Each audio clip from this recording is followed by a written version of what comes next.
आज का ये वीडियो क्लास 11 के बच्चों के लिए होने वाला है, जहां हम टर्म 2 की तैयारी करवा रहे हैं, जिसमें आपका चैप्टर 4 करवा दिया गया है पूरा। आज की इस वीडियो में चैप्टर 5 है, उसका पार्ट 2 करेंगे। पार्ट 1 जो है अगर आपने नहीं देखा हो तो आपको डिस्क्रिप्शन में लिंक मिल जाएगा, वहां से आप देख सकते हो। विधायिका का आज की इस वीडियो में हम पार्ट 2 करेंगे।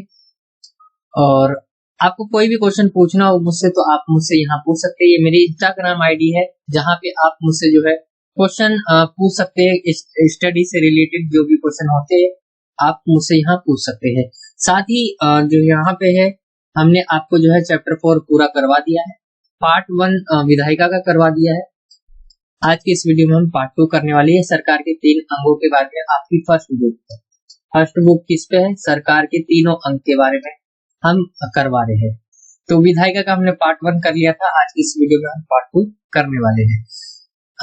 मैंने आपको पार्ट 1 में बहुत सारी चीजें बता दी थी, जैसे संघ की विधायिका क्या होती है, संसद क्या है, ठीक है।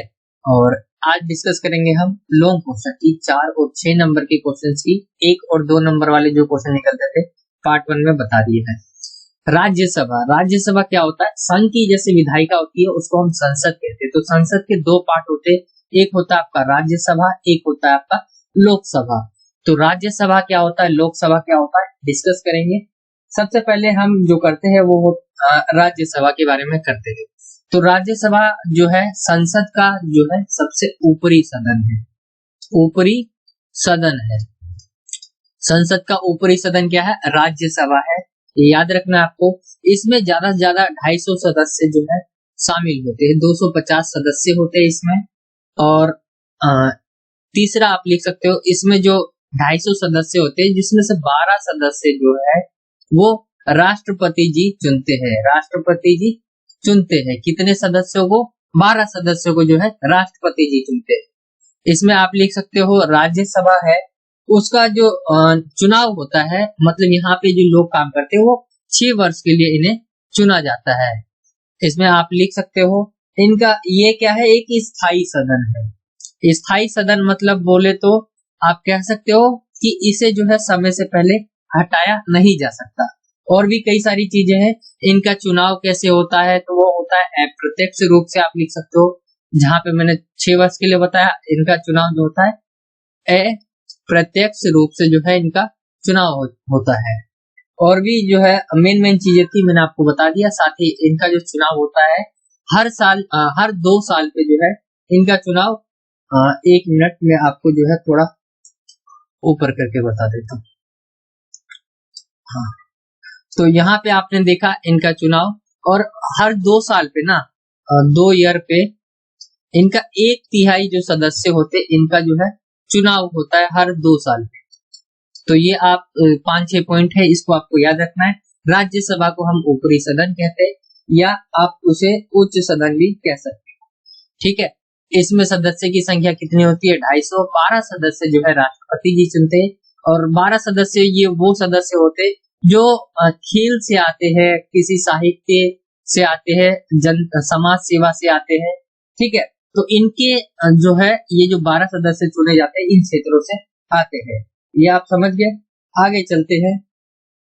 इसमें और भी कुछ लिख सकते हैं, विज्ञान से आते हैं, मतलब उनको लिया जाता है, उनकी कला से, समाज सेवा देखकर राष्ट्रपति इन्हें 12 सदस्यों को खुद चुनते हैं। तो आपके 6 हो गए इसमें 6 पॉइंट हो गए आपके राज्यसभा में। अब लोकसभा देख लेते हैं, लोकसभा में क्या क्या होता है। तो इसको हम कहते हैं निम्न सदन। निम्न सदन, लोकसभा को क्या कहा जाता है? संसद का निम्न सदन कहा जाता है। इसमें जो सदस्य की संख्या होती है वो होती है 550। 550 जो है सदस्य इसमें होते हैं। इनमें जो 550 में से 2 सदस्य जो है वो राष्ट्रपति जी चुनते हैं। 2 सदस्य जो है इसमें राष्ट्रपति जी चुनते हैं। वर्तमान समय में देखें तो इसमें जो है 543 जो है सदस्य शामिल है। 543 सदस्य, साथ ही इस 2 को मिला दे तो 545 सदस्य आप कह सकते हो कि अभी के टाइम पे जो है वर्तमान में लोकसभा में काम कर रहे हैं। इनका जो चुनाव होता है वो होता है 5 वर्ष के लिए। 5 वर्ष के लिए जो है इसमें लोग काम करते हैं। इसमें आप लिख सकते हो ये क्या है, एक अस्थायी सदन, अस्थायी मतलब इनको जो है समय से पहले भी हटाया जा सकता है, मतलब समय से पहले जो है भंग किया जा सकता है, समय से पहले ये भंग हो सकता है। और इनका चुनाव जो है डायरेक्ट जनता के द्वारा होता है, यानी प्रत्यक्ष रूप से जो है इनका चुनाव होता है।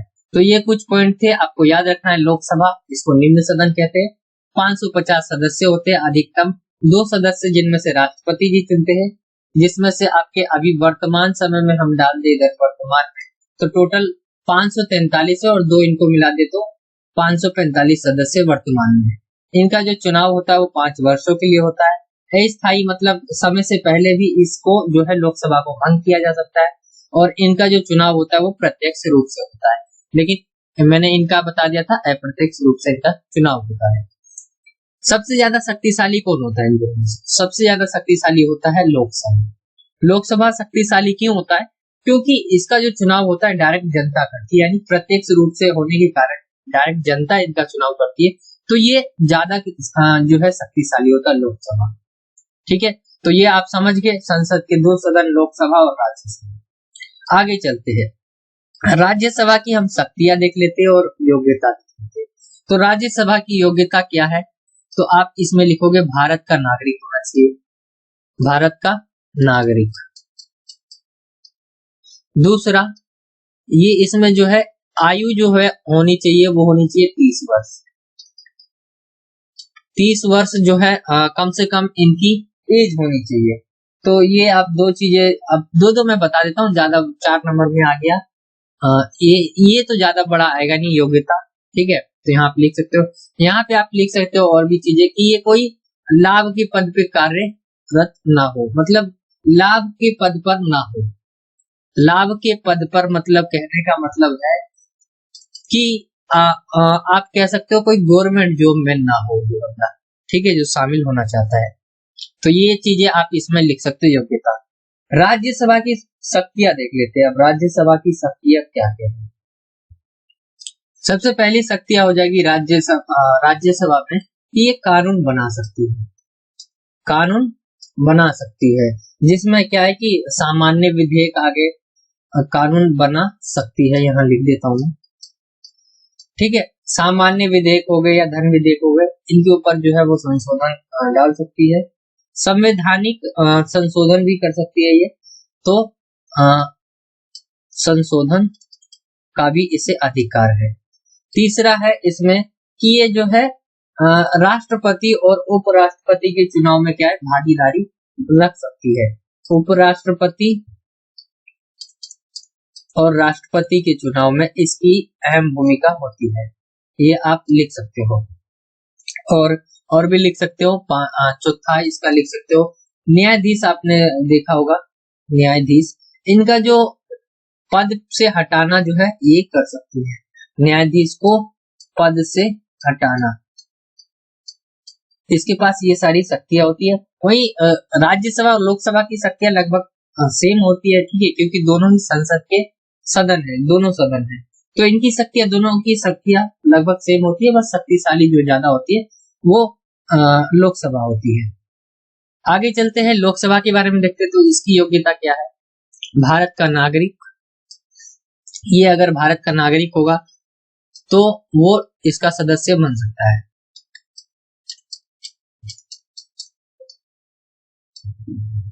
दूसरा, इसकी जो आयु होनी चाहिए वो 25 वर्ष होनी चाहिए, तब वो बन सकता है। योग्यता में कुछ ज्यादा खास नहीं है। अब देखते हैं शक्तियां, तो शक्तियां में भी वही आएगा, ये भी जो है संविधान में क्या है कि मतलब ये जो काम करती है, ये कानून बना सकती है। पहला आप लिखो कानून बना सकती है,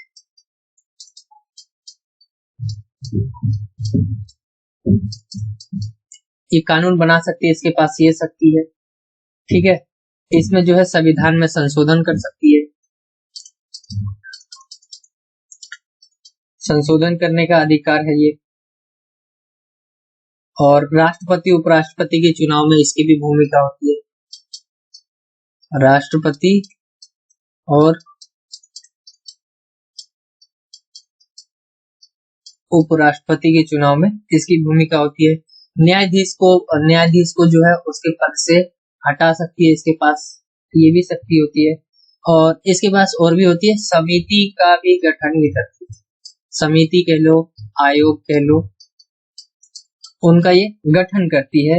इनके पास ये शक्ति होती है। तो ये समझ गए होंगे आप कि लोकसभा और राज्यसभा। पहले तो मैंने आपको बता दिया है कि लोकसभा और राज्यसभा में मेनली क्या अंतर होता है, यहाँ आप देख रहे होंगे। और इनकी शक्तियों को मैंने आपको यहाँ दिखा दिया है, और कुछ योग्यता 1-2 पॉइंट में आपके आ जाएंगे। आगे चलते हैं। इसका संसद का सबसे महत्वपूर्ण कार्य यानी विधायिका का जो चैप्टर है वो टिका हुआ इसके कार्य के। इसका काम क्या है, संसद के क्या काम है? तो सबसे पहला काम है विधायी कार्य। इसमें जो है वो देश के किसी देश में या देश के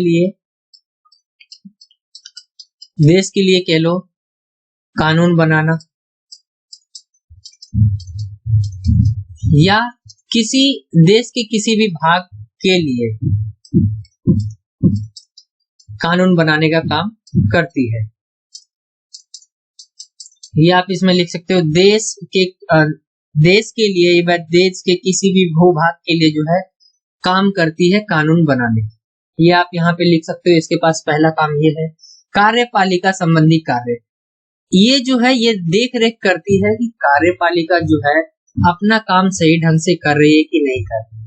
ठीक है, तो कार्यपालिका पर नियंत्रण आप कह सकते हो, नियंत्रण रखती है। नियंत्रण संबंधी कार्य, इसमें आप लिख सकते हो कार्यपालिका जो है ठीक से काम कर रही है कि नहीं कर रही है। उसमें ये जो है इसका काम यही है, देख रेख करना। देख रेख, ठीक है।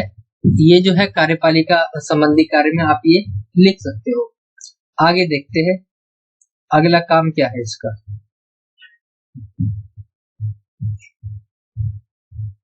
वित्तीय कार्य मतलब पैसा कहाँ से आया, पैसा आएगा कहाँ से, पैसा कहाँ जाएगा, खर्च कितना होगा। ठीक है, सब कुछ जो है वित्तीय कार्य इसके अंदर आते हैं, जिसमें ये बजट भी जो है अपना बजट भी लेके आती है, कितना पैसा किस जगह जो है जाना चाहिए।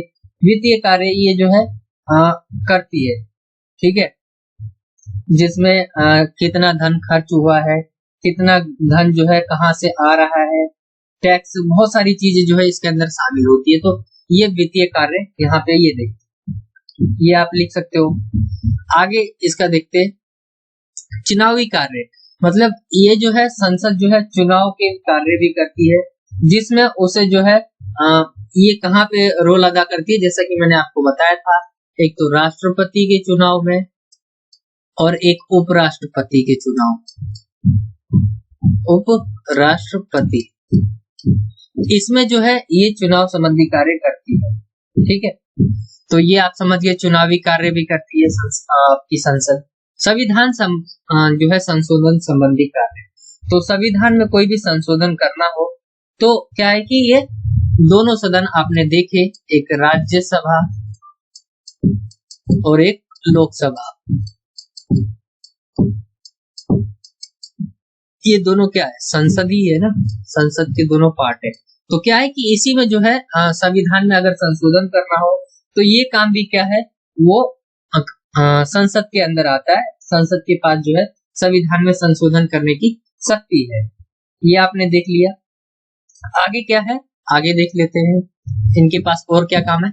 न्यायिक कार्य, न्यायिक कार्य में आपको मैंने बताया न्यायाधीश को उसके पद से हटाना, पद से हटाना, इसके पास ये भी काम है, मतलब ये भी इसका एक कार्य है। अगर न्यायालय के जो न्यायाधीश होते हैं, ठीक है, उनको उनके पद से हटाना हो तो इसके अंदर या राष्ट्रपति, उपराष्ट्रपति, ठीक है, उनको उससे पद से हटाने के लिए जो है संसद कार्य करती है। राष्ट्रपति हो गया, राष्ट्रपति, उपराष्ट्रपति भी हो सकता है, इनको अगर इनके पद से हटाना है तो ये कार्य भी करती है। तो संसद के जो है ये कार्य आगे, अन्य कार्य में और भी बहुत सारे कार्य आते हैं, जिसमें आपका बहस का मंच, ठीक है, बहस का मंच, जहां पे जो है लोग किसी भी एक टॉपिक पे बहस करके उसके बारे में बता सकते हैं, अच्छा है बुरा है। प्रतिनिधित्व की चीजें इसके अंदर आ जाती है। मेनली आपको जो है 6 याद रखने, मैंने अन्य कार्य में लिख दिया है। ये 6 से बड़ा कोई क्वेश्चन आता नहीं है, तो ये 6 पॉइंट आपके लिए इम्पोर्टेंट थे, जो वही आपको बताया गया। तो आपने समझ लिया कि जो हमारी संसद है उसके क्या क्या काम है। विधायी कार्य, देश व देश के किसी भी भूभाग के लिए जो है कानून बनाती है, कार्यपालिका पर नियंत्रण रखती है, ठीक है, और उसको संविधान के जो दायरे से अगर बाहर जाएगा तो रोकेगी। वित्तीय कार्य हो गया, पैसा खर्च कहाँ हो रहा है, कहाँ जा रहा है, कहाँ से आ रहा है, सारी चीजें जो है ये काम करती है। चुनावी कार्य हो गए, राष्ट्रपति या उपराष्ट्रपति का चुनाव हो, संविधान में संशोधन करना हो, तो उसके लिए राज्यसभा लोकसभा बनाई गई है, जो संसद के अंदर ही आती है, और ये जो है इसका बहुत मुख्य काम है संविधान में संशोधन करने का, अगर संशोधन अगर सही है तो, ठीक है। और न्यायिक कार्य आपने देख लिया, अन्य कार्य। तो ये आप समझ गए होंगे कि संविधान, मैंने आपको 2-3 ही चीजें बताई है, उसको आपको ध्यान से याद रखना है, क्योंकि ये बहुत इंपॉर्टेंट चीजें, क्वेश्चन आपके इससे पूछे जाएंगे। राज्यसभा हो गया, लोकसभा हो गया, तो ये आपने समझ लिया। इसके पार्ट 2 में आई होप कि आपको समझ आ गया होगा सही तरीके से कि जो हमारी संघ की विधायिका है उसमें 2 पार्ट होते हैं, एक होता है राज्यसभा, एक होता है लोकसभा। आगे हमने देखा राज्यसभा की शक्तियां क्या है, साथ ही योग्यता, और लोकसभा की शक्तियां क्या है और योग्यता। संसद के कार्य के ऊपर हमने देखा, तो इसके कई सारे कार्य हैं, जिसमें से मेन कार्य हमने 6 देखे और साथ ही अन्य कार्य भी है इसके, ठीक है। तो ये था आज का ये पार्ट 2। आई होप कि आपको सही से समझ आ गया होगा, और इजी तरीके से बताने का प्रयास कर रहा हूं मैं, ठीक है, ताकि आपको जो है अच्छे से समझ आए। बाकी चीजें, हम बहुत सारी चीजें इसके अंदर ले सकते हैं, लेकिन वो आपको कंफ्यूज कर सकती है, इसीलिए जो है उस चीजों को हमें छोड़ देना चाहिए, क्योंकि वो इम्पोर्टेंट इतने भी नहीं है। तो आई होप कि आपको समझ आ गया होगा। आज की इस वीडियो में इतना ही, मिलता हूँ आपसे अगली और एक्साइटिंग वीडियो में। और अगर आपने चैनल को सब्सक्राइब नहीं किया है तो चैनल को सब्सक्राइब कर सकते हैं, और अगर वीडियो को शेयर करना चाहते हैं तो अपने दोस्तों में शेयर कर सकते हैं। अगर वीडियो ज्यादा अच्छी लगी हो तो वीडियो को लाइक कर सकते हैं। चलिए, मिलता हूँ अगली क्लास में। जय हिंद।